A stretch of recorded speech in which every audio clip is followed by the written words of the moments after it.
Ek gaan vanmôre, miskien, en julle ken my, maar wil vanmôre, miskien so 'n bietjie die grappies eenkant is dood. En met jou iets moois praat vanmôre en ek bid nou, Heilige Gees, dat U vanmôre hier is en dat U harte aanraak en Here, sommer net so terwyl ons om U woord sit, dat U lewens verander en storm stil maak en genees, Here. Gebroke harte heel maak. Dis my gebed in Jesus naam. Nou op skool het jy mos poesie en prosa gekry. Was julle nie op skool nie? Prosa? Ken julle prosa? Dus as ek het verstaan, poesie moet rym. Prosa moet net sin maak. Maar ek het gaan sit en ek het ietsie gaan skryf. En kom ons noem dit 'n stukkie prosa wat ek gaan skryf het. En ek wil hê jy moet net gou luister daarna. Die opskrif van die stukkie wat ek geskryf het is laaste woorde. Deur die hele bediening van Jesus was sy stem 'n stem van lewe, van hoop en van waarheid. Waar hy gepraat het, het mense verander. Sy woorde het siekes genees, stormstil gemaak, dooies opgewek en gebroke harte herstel. Sy stem het die koninkryk van God aangekondig en mense geroep tot bekering. Maar daar het 'n oomblik gekom waar die stem van die Seun van God nie meer vanaf 'n boot op die see van Galilea gekom het nie. Nie meer vanaf 'n berg waar hy die skare geleer het nie. En nie meer vanuit 'n sinagoge waar hy die skrifte oopgemaak het nie. Sy laaste boodskap aan hierdie wêreld sou kom vanaf 'n kruis. Op 'n heuwel bekend as Golgotha, die plek van die hoofskedel, het Jesus nie net sy lewe gegee vir die sondes van die wêreld nie. Hy het sy hart oopgemaak deur 7 laaste uitsprake. Hierdie 7 woorde was nie toevallig sinne van 'n sterwende mens nie. Dit was die finale verklaring van die lam van God. Dit was die laaste preek wat Jesus op aarde sou preek. Die hande wat kinders geseën het, was vasgenaal. Die voete wat deur dorpe geloop het om hoop te bring, was deurboor. Die mond wat eens gesê het, kom na my toe almal wat vermoeid en belas is, het nou aan die kruis gepraat.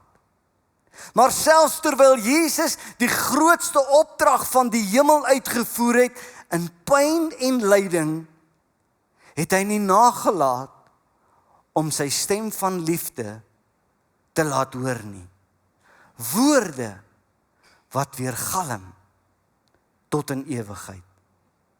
Daardie dag is sy hande aan 'n kruis vasgenaal, maar geen spyker kon keer dat daardie hande vandag nog uitreik na elkeen wat hom nodig het nie.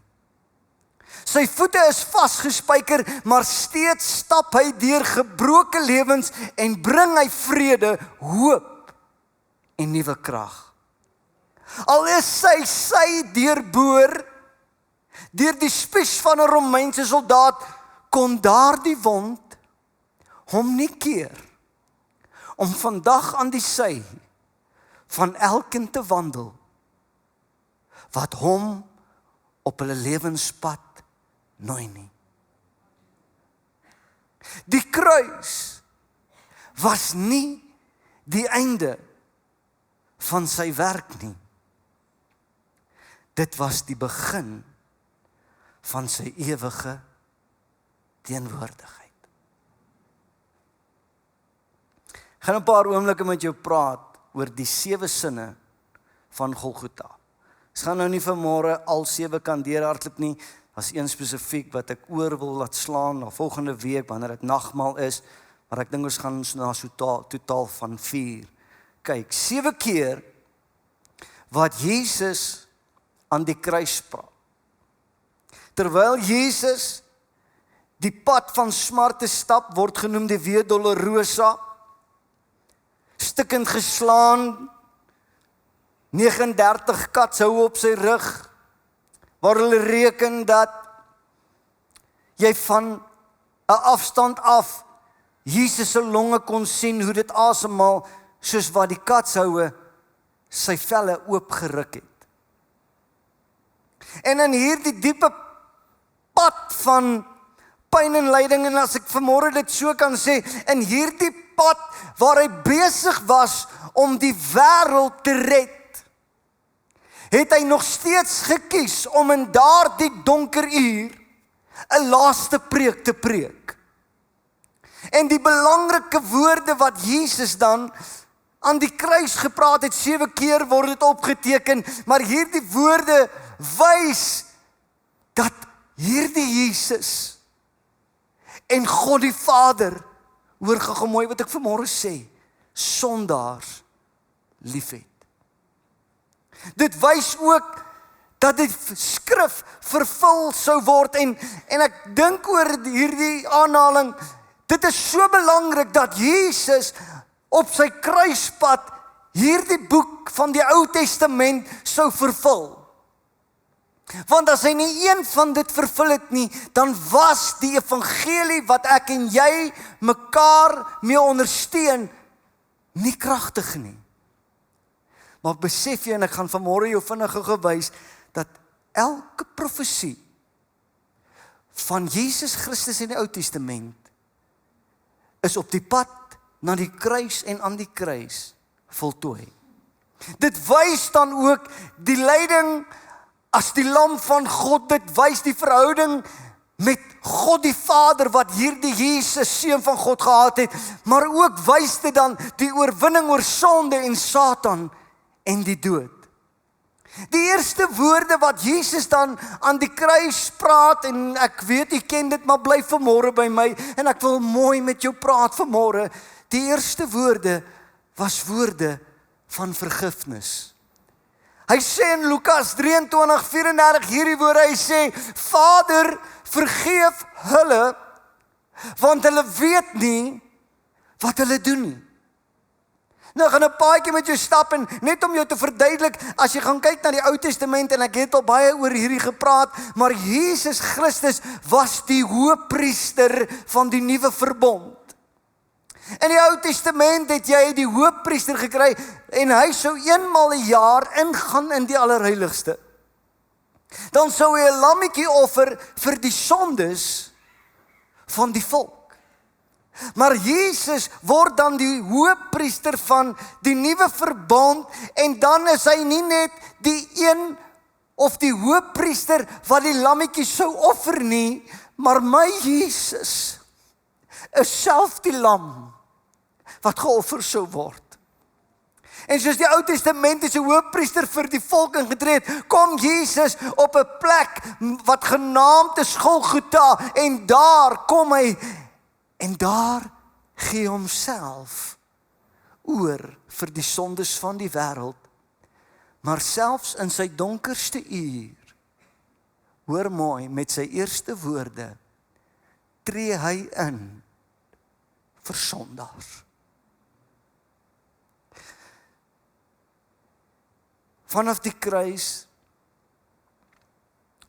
kom die openingsrede van Jesus se preek. En as ek noem dit nou vanmôre preek, en bly by my. Terwyl hy aan die kruis sterf, is daar laaste dinge wat hy moet gaan sê. En jy sal weet, as jy by 'n sterfbed staan, of jy weet jou tyd is min, wanneer jy dan begin kommunikeer jy die belangrike goeders, verstaan jy wat ek sê? En dan is daar hierdie Jesus wat kommunikeer en hy praat dinge en vanaf die kruis openbaar hy met sy openingsrede van sy preek hierdie woorde: Vader, vergeef hulle, want hulle weet nie wat hulle doen nie. Nou kom ons sit net gou-gou jou in hierdie situasie en ek verduidelik jou net vinnig en dit is sekerlik nie onbekend by jou nie. Maar terwyl Jesus aan die kruis hang, moet ek en jy onthou dat hy was deur Judas verraai. Wie was Judas? Judas was een in sy binneste kring. Die een wat hy moes kon vertrou. Jesus was deur die Sanhedrin veroordeel. Wie was die Sanhedrin? En ek staan net vinnig by hierdie goeie stil. Die Sanhedrin was die Joodse regstelsel gewees.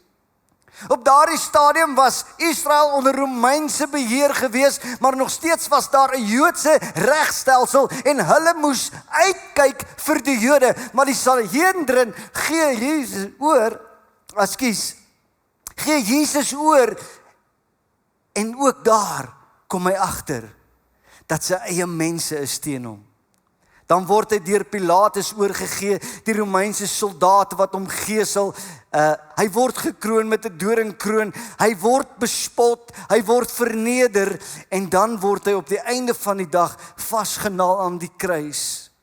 Met ander woorde wat ek vanmôre vir jou wil sê, in daardie oomblik toe Jesus hierdie eerste woorde spreek van Vader, vergeef hulle, want hulle weet nie wat hulle doen nie, moet jy vanmôre net saam met my dink en hierdie besef, al wat Jesus op daardie oomblik aan die kruis gesien het rondom hom, was haat en bespotting. En terwyl die mense om hom haat en bespot, maak die Seun van God 'n keuse om te bid, eerder as om aan te kla. En hy sê, Vader, vergeef hulle, want hulle weet nie wat hulle doen nie. Jy sien die natuurlike gevolg van sulke omstandighede, en kom ek en jy wees net eerlik met mekaar, en ek weet ek praat so bietjie meer ernstig vanmôre, die waarheid is, as jy in sulke omstandighede is, kom aan, meneer, mevrou, as mense jou bespot, as mense jou slaan, is die natuurlike reaksie om in woede op te tree. Miskien as jy my persoonlikheid het en ek is nie trots daarop nie, maar wanneer ek lelik behandel word, dan wil ek gaan wegkruip en sê, los my net uit. Ek wil niks met julle te doen hê nie. Maar Jesus aan die kruis maak hierdie keuse om te bid vir sy vyande en hy sê, Here, vergeef hulle, want hulle weet nie wat hulle doen nie. Wat doen Jesus in daardie oomblik? Hy breek die grens van die natuurlike mens. Dit hoe ek en jy optree, of mense optree sonder God. Ek is kwaad, pastoor, en ek het rede om kwaad te wees. Miskien verder, en ek weet ek druk het verder, ek haat, pastoor, maar ek het rede om te haat. Maar aan die kruis met Jesus die eerste woorde, maak hy iets bekend wat die kruis beteken. Hy sê, Vader, vergewe hulle, want hulle weet nie wat hulle doen nie. Die kruis wys dat God se eerste reaksie teenoor sondaars barmhartigheid is. Ek gaan dit nou sê, vir baie Christene is hierdie 'n moeilike ding. Ek praat met iemand rukkie terug. En die probleem kom na my toe en ek soos, jy sal moet vryspreek en jy sal moet in 'n omstandigheid, en ek verduidelik jou iets, al het wie wat aan jou gedoen, sal jy moet op 'n plek kom in jou lewe waar, en dit is wat ek vir myself sê elke keer, en dis wat jy vir jouself moet sê, maak nie saak wie het wat aan jou gedoen nie, jy moet altyd twee dinge doen. Eerstens, jy moet leer uit die situasie uit. Maar tweedens, moet jy ook hand in eie boesem steek, en hoor gou mooi wat ek sê, en vra, Here, wat het ek verkeerd gedoen? Want baie keer speel ons die victim, maar die ou spreekwoord wat sê, it takes two to tango. En baie keer tree ons op, maar ek wil nou nie van my preek afgaan nie, maar die waarheid is, in hierdie oomblik, toe Jesus hierdie woorde spreek, en ek sê dit met die grootste respek, was dit 'n practice what you preach oomblik vir Jesus Christus. Want toe hy op die bergrede praat in Matteus 5 vers 44, dan leer hy die mense en hy sê, wees lief vir jou vyande, seën hulle wat jou vervloek, doen goed aan hulle wat jou haat. Dan staan Jesus daar en die skare sit teen die berg. En hy spreek hierdie woorde en ek wonder hoeveel mense het daar gesit, soos wat baie mense in die kerk vandag sit en sê, dis maklik vir jou om te praat. Maar toe die kruis aanbreek, toe wys Jesus, hy het nie net woorde gepraat nie, hy leef dit self uit. Hoekom is hierdie woorde dan belangrik? Die kruis, ek wil nou nie onnodig lank wees nie, maar jy moet verstaan, Jesus staan aan die kruis, of is vasgenaal aan die kruis, en hy spreek hierdie woorde. Jy sien, Jesus, die godheid van Jesus het verstaan, dat hierdie kruis, wat hy nou mee besig is voor die begin van tyd al deur God beplan. En dis iets wat ek en jy in ons gedagtes moet hou, niks van God onkant nie. Dit was nie 'n scenario van, o heerlikheid, nou het Adam die appel geëet, wat gaan ons nou doen nie? God het geweet dat die mens gaan val. God het geweet dat die mens is net mens. En Genesis kom hy al, en dan praat Jesus of God hierdie woorde en hy sê, ek sal die slang se kop verbrysel. Met ander woorde, Jesus het geweet terwyl hy aan die kruis hang, het hy besef dat ek is in hierdie oomblik van pyn en lyding, is ek nie 'n slagoffer nie. Wanneer dit kom by vergifnis in my en jou lewe teenoor ander mense, jy is nie 'n slagoffer nie. Maar Jesus het besef dat hy is die seun van God op 'n missie. Ek en jy as kind van God kan baie maklik slagoffer mentaliteit kweek, maar ek wil vir jou sê, jy en ek is 'n kind van God op 'n missie. Met ander woorde, jy is nie die victim nie, maar ek en jy het 'n doel in hierdie lewe. Verstaan jy wat ek vanmôre vir jou probeer sê? By Jesus se openingswoorde wil ek hierdie stelling maak vanmôre, sonder vergifnis is daar geen pad vorentoe nie. Die eerste ding wat Jesus op Golgotha vir jou en vir my gekoop het, was vergifnis. Die pad dan van die bekeerling, jy en ek, begin nêrens anderste as by vergifnis nie. Jesus praat aan die kruis, 7 keer wat hy praat, en met sy eerste woorde sê hy, Vader vergeef hulle, en dan moet ek en jy vanmôre besef, dat die pad van die kruis wat ek en jy stap, begin by vergifnis, nêrens anders nie. Ek kan dit uitdruk en ek kan dit 'n bietjie harder maak. Kan ek? En ek praat met liefde met jou. As jy vanmôre in hierdie plek sit, met onvergewensgesindheid in jou hart, het jou pad na Golgotha nog nie begin nie. Ek sê nie, dis maklik nie, maar ek en jy moet voortdurend daarna streef, en ons het by die Bybelstudie ook daaroor gepraat hierdie week. Vergifnis is baie belangrik. Die tweede woorde wat Jesus dan sê, is die woorde van verlossing. En hy sê in Lukas 23:43, voorwaar ek sê vir jou, vandag sal jy saam met my in die paradys wees. Ek wou die stuk lees, Johannes 19 vers, hier by 26 rond. Maar dan sê hy, Jesus het sy kruis gedra en saam met hom was daar 2 misdadigers gekruisig. Aan die een kant hang daar 'n misdadiger, aan die ander kant hang daar 'n misdadiger, maar dan is daar een wat aan sy kant staan. En in sy laaste oomblikke van sy lewe, hierdie sondaar, hierdie vuil mens, hy het mense seer gemaak. Hy was korrup gewees. In vandag se taal, hy was 'n vuil sondaar gewees. Maar in daardie oomblikke toe hy aan die kruis hang, toe herken hy hierdie Jesus wat langs hom hang. En dan roep hierdie misdadiger uit, Here, onthou my wanneer U in die koninkryk inkom. En dit is dan hier waar Jesus antwoord, voorwaar ek sê vir jou, vandag sal jy by my wees in die paradys. Nou ek wil gou hierdie duidelik maak en ek werk daardeur.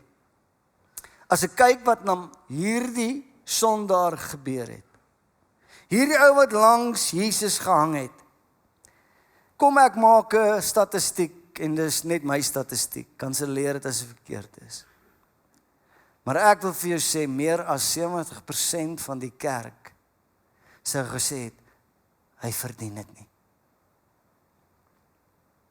Maar terwyl hy aan die kruis hang, kom hierdie dan vir my na vore, en is vir my ironies, toe hy daar hang, het hierdie dief geen tyd gehad om gou godsdienstige werke te doen nie. Jy weet, hy het geen kans gehad om van die kruis af te klim en vir almal om verskoning te gaan vra wie hy seer gemaak het nie. Ja, ek weet, en dis bietjie, maar hy het nie eers 'n geleentheid gehad om homself te laat doop nie. Maar tog aan die kruis hoor hierdie man die soetste woorde in die bitterste oomblikke van sy lewe. Nou wil ek dit vanmôre vir jou mooi sê. Hierdie sondaar was gered deur 2 maniere. Eerstens, genade van bo en geloof van onder af. Ek weet ons praat baie keer oor die goeters, maar hoor die woord van die Here, dit is nie enigiets anders wat jou vanmôre 'n kind van God maak nie. En ek weet ek stretch hierdie ding want ek het al daar gepraat, maar ek sien dit te veel. Dit is net die genade van God en jou geloof in daardie genade wat jou vanmôre 'n kind van God maak. Amen. En dan kom Efesiërs 2 vers 8 en hy sê, want deur genade word julle deur geloof gered. Die dief, toe hy aan die kruis hang, toe sien hy en hy herken die koningskap van Jesus. En ek gaan gou weer terug, terwyl almal om die kruis staan, met 'n gees van haat, en met 'n gees van bespotting, kom daar 'n oomblik wat die genade deur van God oopgaan en hy sien Jesus vir wie hy werklik is. En ek wil sê vanmôre is daardie genade nog in hierdie kerk beskikbaar. In 'n wêreld van bespotting en 'n wêreld van haat, en ek wil vir jou sê, ek en jy as Pinkstermens, hoor gou mooi, is 'n bedreigde spesies in die uur waarin ons leef. Die mense kyk na ons met haat. Hulle kyk na ons met bespotting, maar ek dank God as die een in hierdie kerk is wat miskien nog nie gekies het nie, die genade deur van God staan nog oop.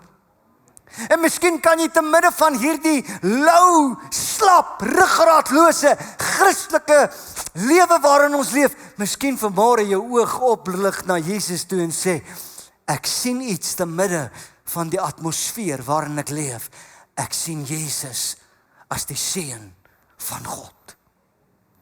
Geloof het in daardie oomblik in daardie sondaar se hart opgekom En dan wil ek vanmôre vir jou sê, terwyl ons gaan net deur hierdie 7 sinne hardloop, geloof, hoor mooi wat ek sê, geloof kan sien wat die menslike oog nie kan sien nie.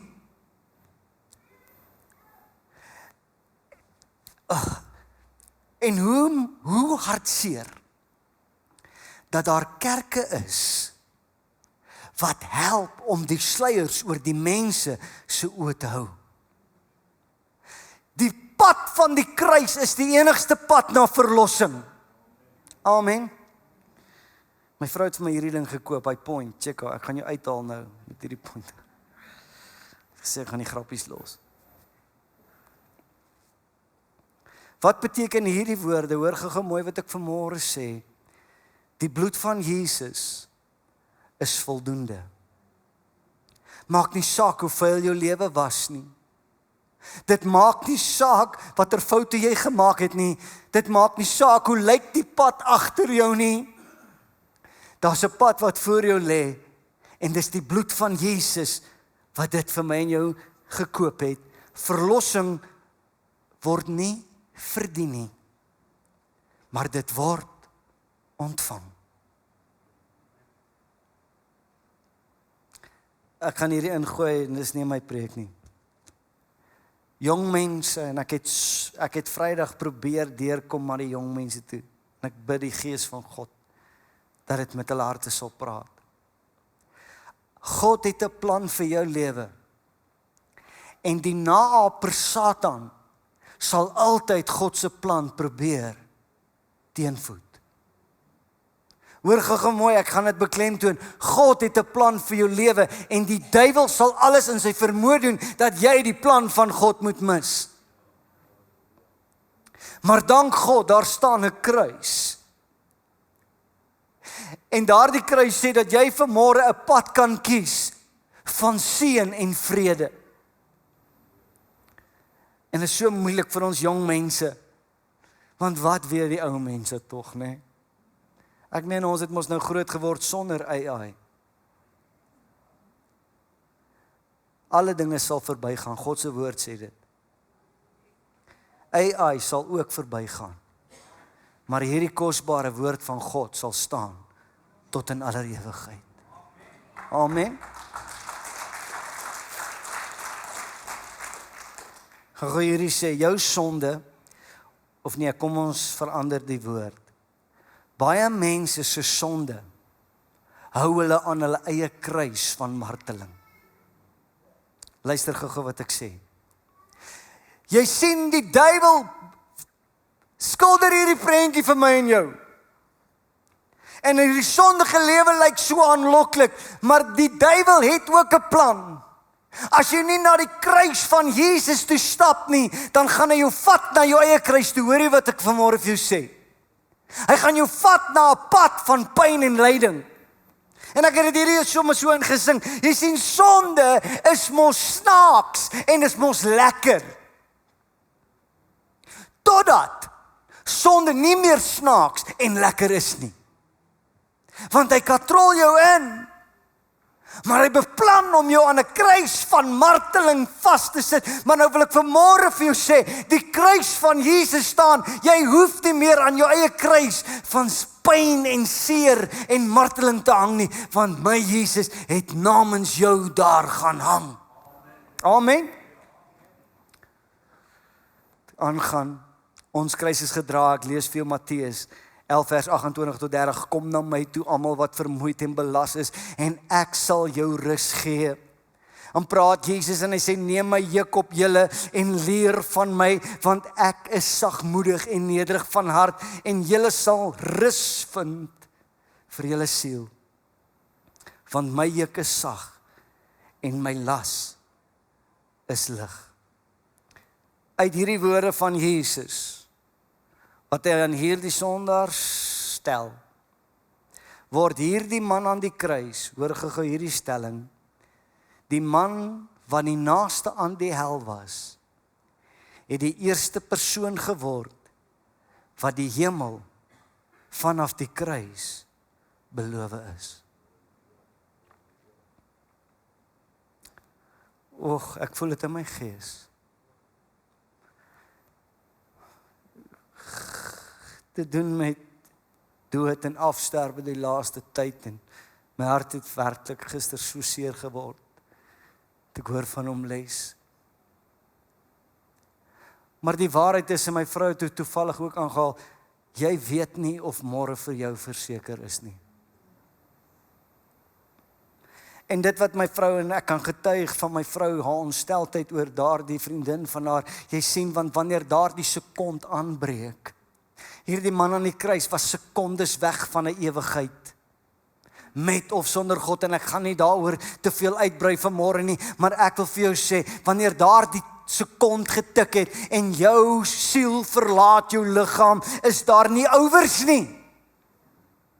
Hoor jy wat ek vanmôre vir sê? Daar's nie ouers nie. Hierdie is die gunstige tyd van God. Om vanmôre te sê, ek kies Jesus. En vanmôre soos hierdie man uitroep, Here, dink aan my as jy in die koninkryk van God kom. Ek glo in U, Here. Die waarheid is dat Jesus het sondaars lief en hy wil hê hulle moet gered word. Die laaste siel wat Jesus help voor hy sterf, hang saam met hom aan die kruis. En hoe mooi om te dink dat hierdie Jesus te midde van sy eie pyn, te midde van die groot werk wat hy doen om die sondes van die wêreld weg te vat, maak hy tyd nog vir een laaste siel om hom in God se koninkryk in te kry. Die derde woorde is die woorde van verhouding. Ek gaan gou nog so 'n bietjie hierby stil staan. Die woorde van verhouding, en hy sê in Johannes 19 vers 26 hierdie woorde, opgesom, vrou, daar is u seun en daar is jou moeder.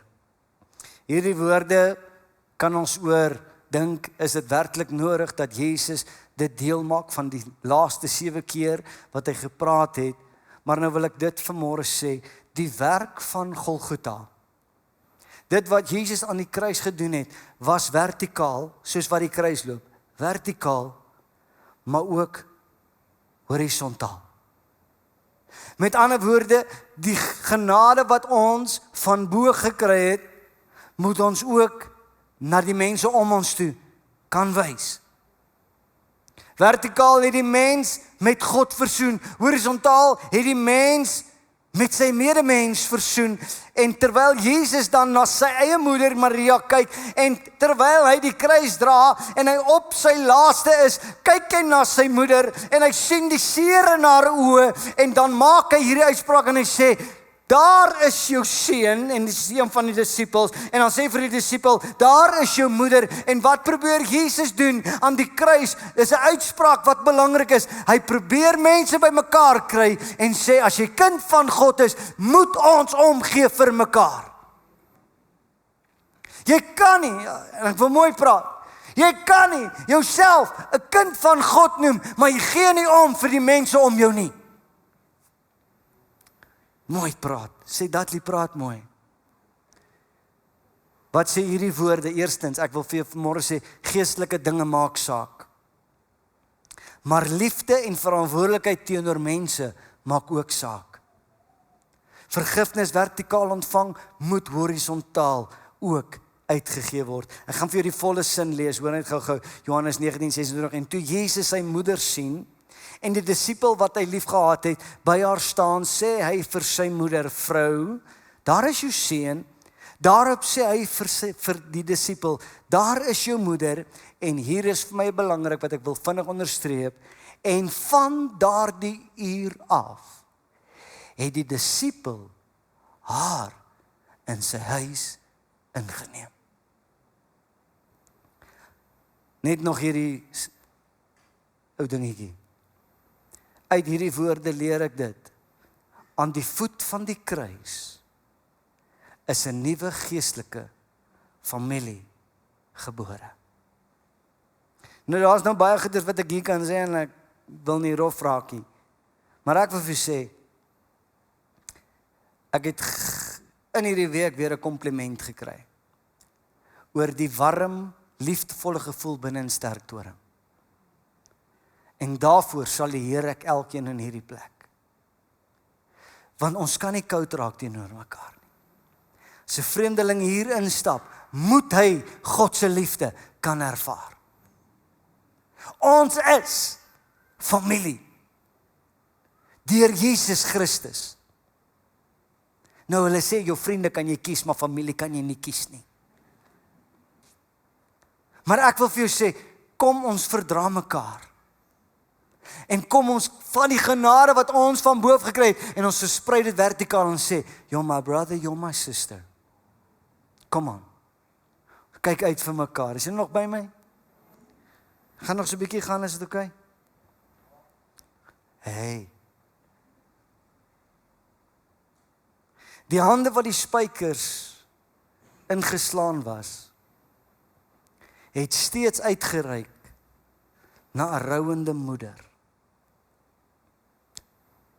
En daardie hand wat na daardie moeder uitgereik het om te sê, ek maak in hierdie groot prys wat ek besig om te betaal, maak ek 'n uitspraak. Daar is vir jou 'n seun. Seun, daar is vir jou moeder. Kyk uit vir mekaar. Wees daar vir mekaar. Wil ek vanmôre sê, daardie hand reik nog steeds uit na elkeen vanmôre in hierdie plek. Maar ek gaan jou met 'n vraag los voordat ek aangaan. En my vraag is jou hand nog uitgereik na die een langs jou? Ek vra dit vir myself. Die 4de woorde was die woorde van lyding en dit sê net hierdie woorde, my God, waarom het U my verlaat? En ek gaan nie vanmôre oor hierdie woorde praat nie, ek gaan dit los vir volgende Sondag wanneer dit nagmaal is saam met die ander 2.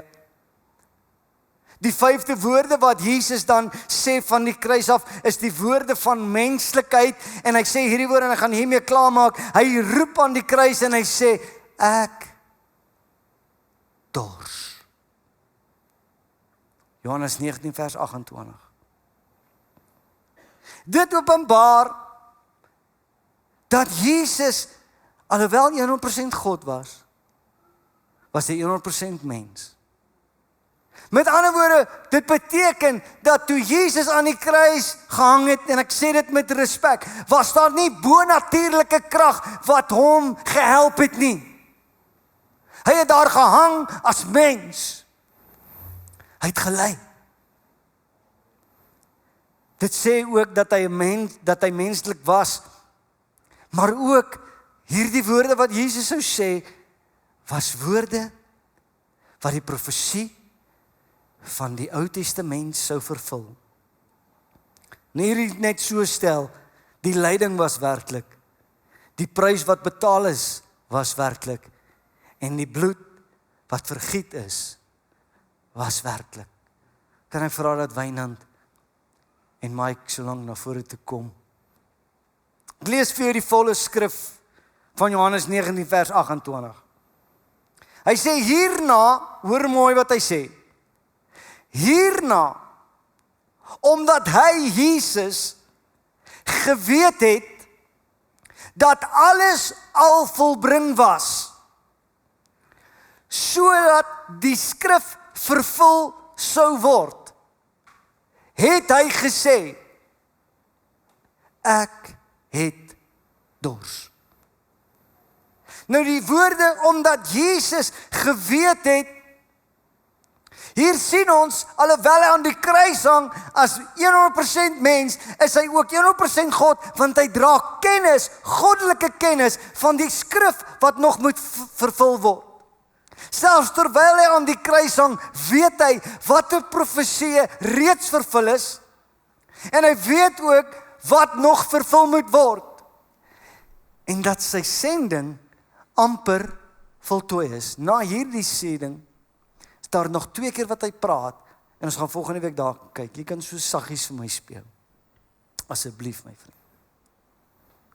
Maar hy verloor nie sy missie nie. Sodat die skrif vervul sou word, kom ek haal gou vir jou, ek gaan 'n paar skrifte aanhaal, maar hoor net gou mooi. Die kruispad van Jesus is 'n ewige werk, wat tot in aller ewigheid staan. En dan kom Psalm 69 vers 22. Nou kom ek gee net gou die kontras. Die boeke van Psalms is by Qumran gevind in die grotte.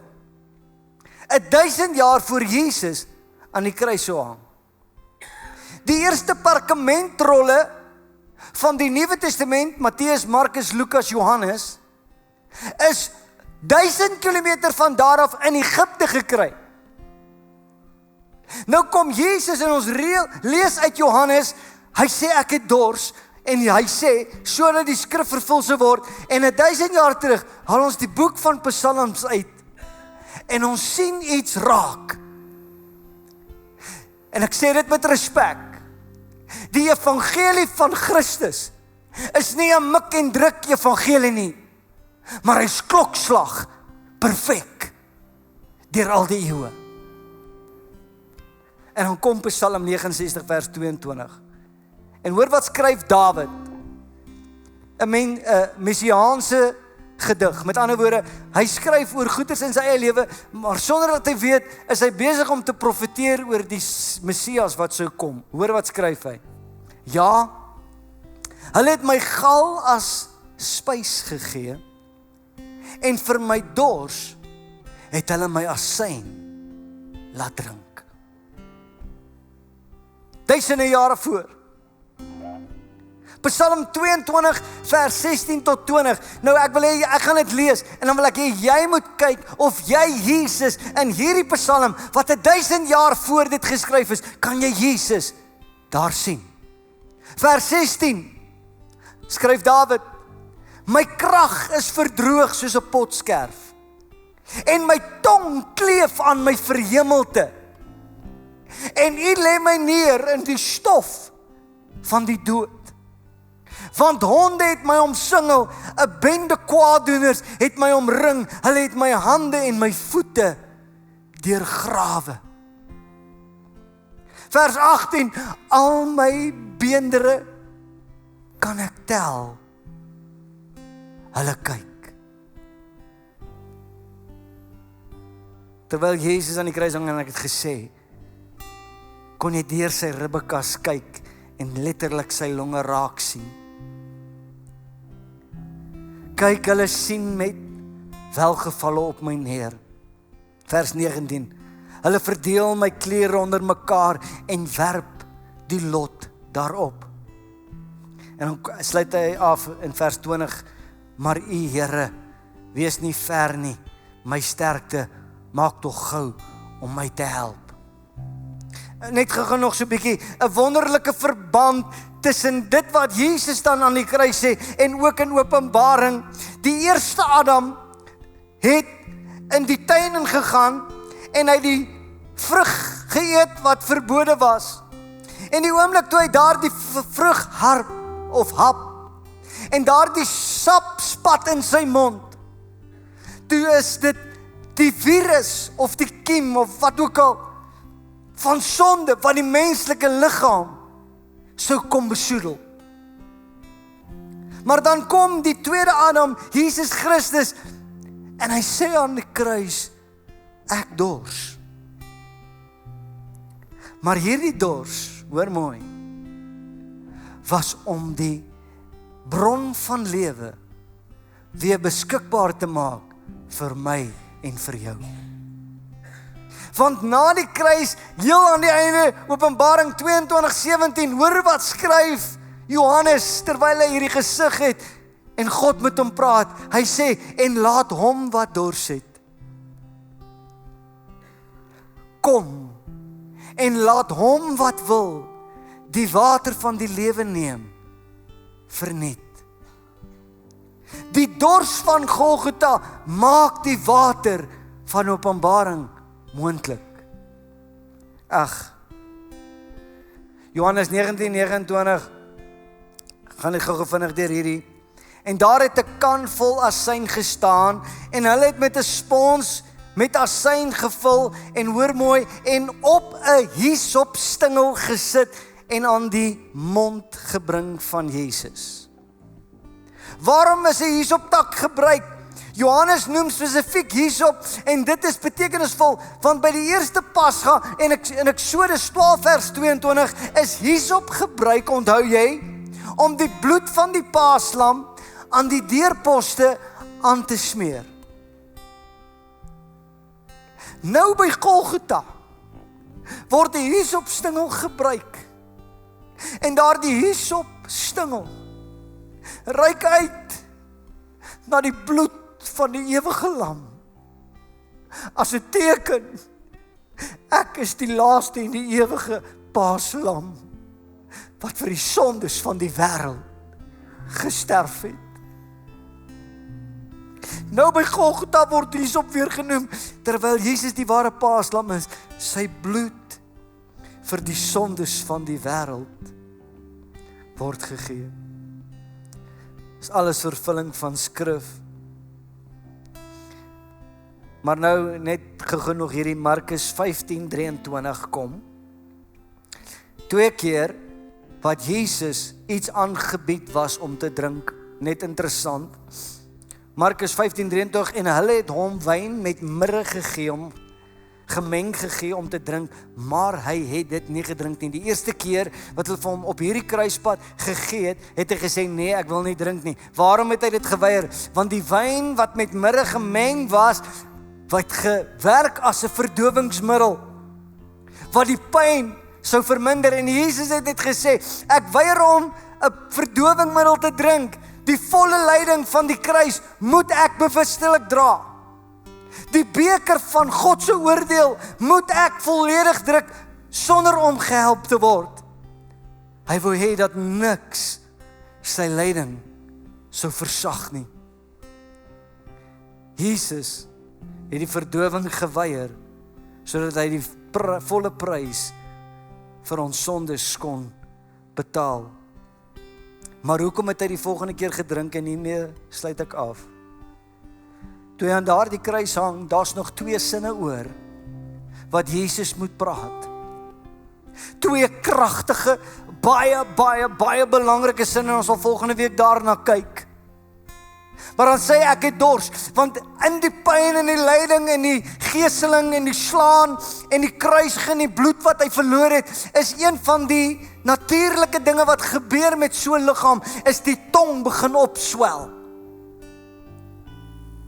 En terwyl Jesus se tong opswel van al hierdie lyding, hoor mooi wat ek sê, weet Jesus, ek het nog 2 baie belangrike uitsprake om te lewer, maar my tong is geswel en ek kan nie dit kan uitspreek nie.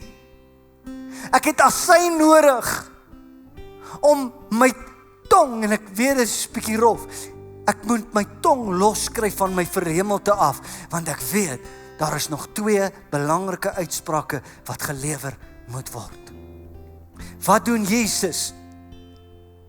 Hy kyk nie na sy liggaam en sê, ag ek wou nou so graag, maar ek kan nie. Maar hy forceer sy liggaam om die werk van Golgotha te voltooi.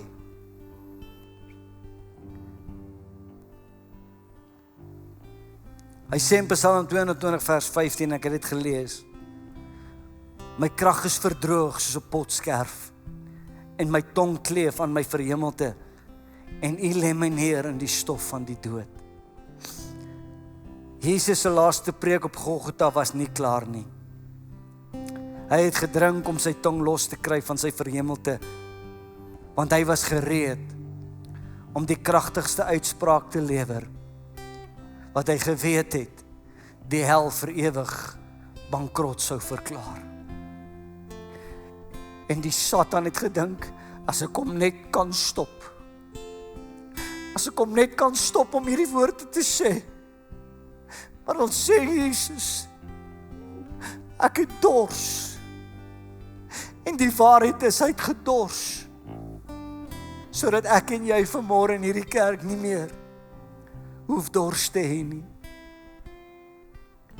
Hoeveel mense in hierdie lewe, sogenaamde Christen, en ek probeer mooi met jou praat vanmôre, is nog steeds dors, alhoewel hulle self proklameer as Christene.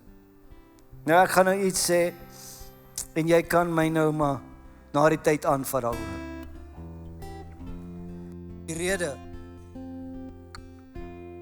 Die rede hoekom baie Christene dors het, is omdat hulle nie in God se teenwoordigheid kom nie. En omdat hulle nie by die lewende waters wat Golgotha gekoop het, kom drink nie. Ek het daai stukkie gelees in die begin en ek het vir jou gesê, dat die werk van die kruis was nie die einde van sy werk nie, maar dit was die begin van die ewige teenwoordigheid van God. Hy het gesê, ek het dors, sodat ek en jy nie meer hoef dors te kry nie. Ek gaan vir julle hierdie liedjie sing. En terwyl ek dit sing, wil ek hê jy met jou oë toemaak en dit saam sing as jy dit ken, is nie so bekende liedjie nie. Maar ek wil dit vir jou sing, geef my so 'n bietjie reverb, baie dankie Joshua. One day I came to him and I was so thirsty. I asked for water, my soul was so dry. He gave me water that I never dreamed of. But for this water, my Lord, had to die. He said, I thirst, yet he made the rivers. He said, I thirst, yet he made the sea. I thirst, said the King of the ages. In his great thirst, he brought water to me. Do it fast. There's a river, and it flows as clear crystal, coming down from God's throne up above. And like a river, it wells up inside me, bringing water, His life-changing water. Fill him out. He said, I thirst, yet he made the rivers. He said, I thirst, yet he made the seas. Oh, I thirst, said the King of the ages. In his great thirst, he brought water to me. In his great thirst, he brought water to me.